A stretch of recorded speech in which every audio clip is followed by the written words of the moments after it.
Doctor, gran júbilo en algunos lados, decepción en otros, enojo por ahí en algunos más. Un acuerdo México-Estados Unidos, acuerdo comercial, en lugar del TLC. ¿Qué significa esto? Significa que, obviamente, 24 años de vivir con un esquema de libre comercio con nuestro principal socio comercial sí requería una actualización en razón de las preferencias y los cambios que se dan en comercio digital, en propiedad intelectual, etcétera. Quizás ese fue un tino de la administración norteamericana de pedir una revisión del acuerdo, como también, obviamente, la oportunidad para México y Canadá de lograr una modernización de este acuerdo. Así que, pues el júbilo o no con respecto a este acuerdo inicial tiene mucho que ver con que al menos para el beneficio de los consumidores, quienes nos están escuchando, tuyo, mío, es de que no se incrementen los precios de los bienes importados porque se eleven los impuestos a la importación. O sea, va a mantenerse, digamos, las cosas como están hasta ahorita en términos generales. Sí, en términos generales se mantienen porque eso busca un acuerdo de libre comercio, que las preferencias dadas entre socios se mantengan y también se cubran algunas áreas que en la negociación sea necesario estimular a la producción local, a proteger también a los productores locales. No son cartas, desde luego, a Santa Claus, pero eso es lo que busca un esquema de libre comercio. ¿Qué significa, por ejemplo, que se haya quedado fuera esta cláusula que establecía que tendría una vigencia de revisión de 16 años? Bien, esta cláusula llamada del ocaso, o Ujú. llamada sunset, lo que buscaba al menos el gobierno norteamericano fue una estrategia de negociación para presionar a sus socios, en este caso a Canadá y a México, a que concesiones, a que otorgaran concesiones. Entonces, fue una cláusula que no está incluso como un instrumento válido entre Ujú. acuerdos de libre comercio en ninguna parte del mundo en este momento. Entonces, pues fue una novedad en razón de ser una estrategia sucia de negociación de la administración de Trump y que obviamente, bueno, había que quitarla de la mesa en razón de que es un desincentivo a los inversionistas porque no da certeza con respecto a largo Claro. plazo. Esto quiere decir que en ese caso y en algunos otros los negociadores mexicanos fueron audaces, hicieron un trabajo positivo. Los negociadores mexicanos, desde la experiencia de NAFTA hace 24 años, han tomado obviamente muchas tablas. Ya Ujú, tienen una experiencia formada, cierta escuela de negociación, ujú. y por eso es que tenemos otro tipo de acuerdos con muchos países del mundo. México es campeón mundial en términos de número de acuerdos firmados de libre Comerciales.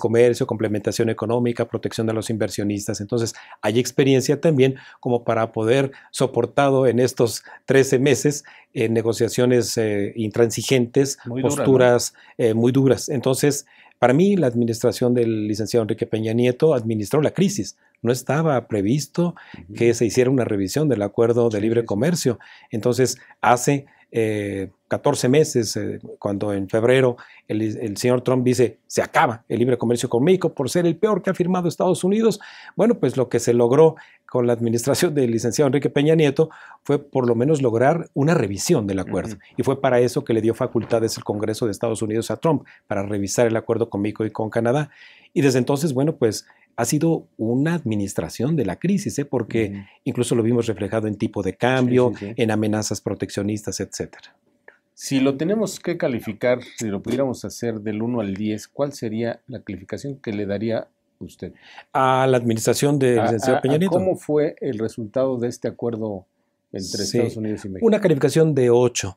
Buena Por qué no calificación. la de 10? Ujú. Porque evidentemente se tuvieron que hacer concesiones que podríamos continuar platicándolo, limitan en el caso de la industria automotriz, de obviamente el sector A alimentario, de ver, propiedad sobre la intelectual. industria automotriz es el tema, la Sí, pregunta que seguía. ¿Qué va a pasar? ¿Van a pagar aranceles? ¿Se va a pagar, eh, se va a condicionar que muchas partes vengan de Estados Unidos? ¿Cómo va a quedar? sí. Una de las principales condiciones para tener las preferencias de libre comercio es que haya reglas de integración, Ujú. es decir, que partes automotrices, sueldos que se pagan, obviamente pagos de impuestos locales, exenciones de impuestos, estímulos, todo eso en conjunto agregue valor. O sea, el Ujú. principal beneficio de un acuerdo que tenga reglas de origen es generar valor agregado. Ujú. Entonces, bueno, en la industria automotriz, lo que se solicitaba por parte de la administración Trump era elevar ese porcentaje de integración. Un automóvil que hoy se exporta desde México al mercado norteamericano lleva todavía partes asiáticas y partes europeas, ¿de acuerdo? Pero entonces lo que pide la administración Trump es limitar ese porcentaje de integración y que se favorezca más la inversión de los países miembros de este acuerdo. Entonces, ¿qué se logra en la industria automotriz? Pues por lo menos que esta amplitud en esos requerimientos tenga un plazo de tiempo para que se eleve ese nivel de integración. ¿Por qué es benéfico ello? Bueno, pues porque evidentemente va a generar más inversión para producir esos ejes automotrices o esas balatas o esos cinturones de seguridad que requieren no ser de importación de Asia o de Europa, sino que se fabriquen en cualquiera de los tres países. ¿En México o en Estados Unidos?